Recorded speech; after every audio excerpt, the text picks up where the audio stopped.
Hey, what's up, my YouTube friends? This is Richard, founder of Short-Term Rental University and Airbnb Superhost. Today's video is the number one thing I think you should consider in 2019 if you want to increase your profitability and grow your business.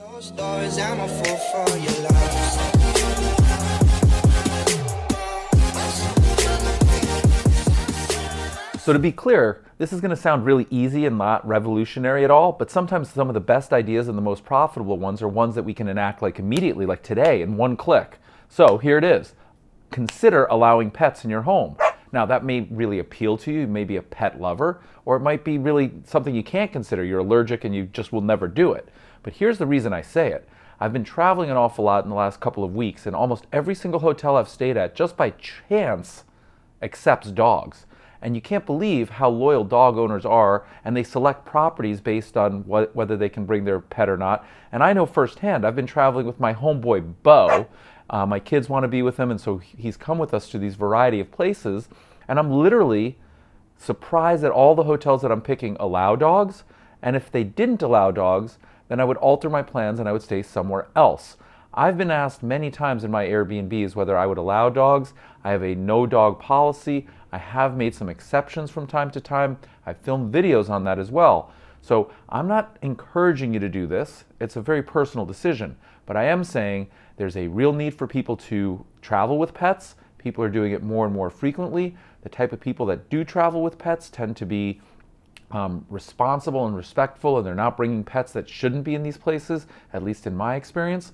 And all of the hotels that I've been staying at recently, whether it's the Fairmont in Whistler allowed pets, the Fairmont in San Francisco allowed pets. I took homeboy Bo to the Nobu Hotel in South Beach. They allow pets. I checked into the Ritz-Carlton here in Georgetown. They allow pets. It's amazing what's going on, and it was kind of subtle. It snuck up on me. I didn't really realize it until I, in fact, started traveling with pets. Then the light bulb went off and I started paying attention. Turns out that all the places I'm traveling allow pets. There's dogs in the lobbies. I've got some photos that I've been taking. And all I'm saying is, if you allow pets in your listing, suddenly you come up on those searches. We all talk about how to get more SEO and higher rankings. If somebody indicates that they want to travel with a pet and you allow pets, you will show up. The other thing is there's a pet fee, so it's more profitable. You can charge more money and people will gladly pay it. How much you charge is a personal preference for you, and it depends on sort of the size of your home and how much more cleaning is going to be. But the hotel fees that I've been paying are somewhere around $100 to $150 per stay, and I gladly, pay it, which comes out to $30 to $50 a night, depending. Again, in your area, that might be too high or too little, or you might accept pets, but you charge $250. Try it. Like, there's no harm in trying. But if you want to increase your revenue and you want to increase your occupancy, here's a way that you can differentiate yourself and get like-minded people. Now, there are some negatives for you to consider. There could be wear and tear. There could be damages like spills or accidents. There could be allergies. You may find that people can't come to your place because they're allergic. But again, looking at sort of the study that I've been doing here in these hotels, there aren't specific rooms where they allow pets. Like, when I checked into the Nobu, I didn't even have to tell them that I had a dog.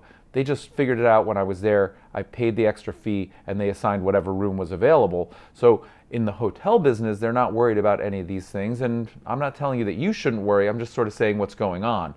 I think this is a terrific opportunity in 2019 for you to differentiate yourself, increase your occupancy, increase your SEO, increase your profitability, and just take advantage of this and set yourself up with the right like-minded tribe of people that love and travel with their pets. So in closing, I'm going to go through each one of my properties and I'm going to decide whether that property is dog-friendly or not. Some will be, some won't be. There's some logistics involved, there's some cleaning involved and things like that, maids involved. So it's a very personal decision, but I did want to go on record right now saying everybody can do this. It's one click, pet-friendly, check the box, pet fee, check that amount, and you're off to the races. And if you want to increase profitability and occupancy, this is a great way to do it.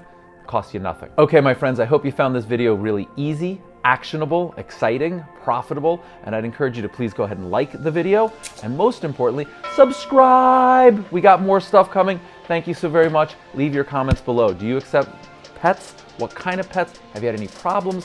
What are your concerns? Why don't you accept pets? Thank you.